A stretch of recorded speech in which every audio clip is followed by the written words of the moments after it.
Didįjį šeštadienį ir Velykų ryte nešama bažnyčion šventinti velykiniai valgiai, marginti kiaušiniai, pyragas ir mėsa.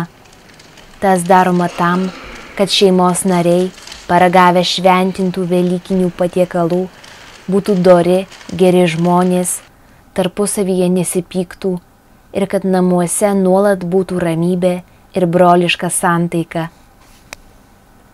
Velykinius valgius bažnyčiose pradėta šventinti 8 amžiuje. Iš pradžių tai buvo avinėlio mėsa, vėliau ją pakeitė kiaulienos kumpis.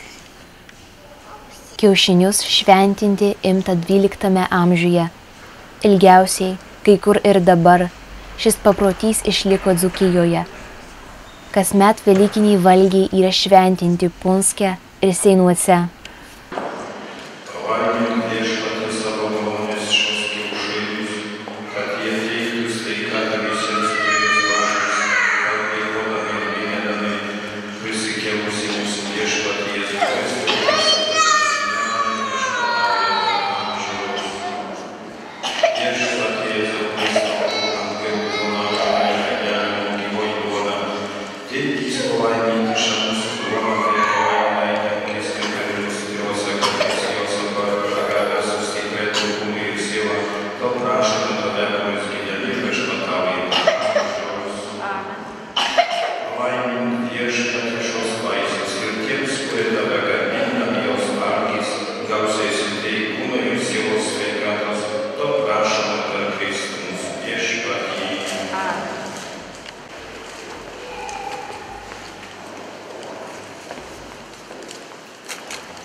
Jėzaus kančios, būk gailestingas mums ir visam pasauliui.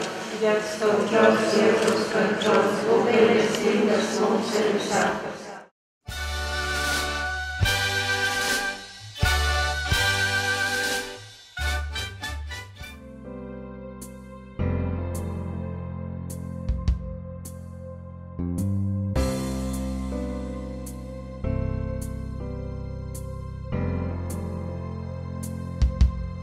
Thank you.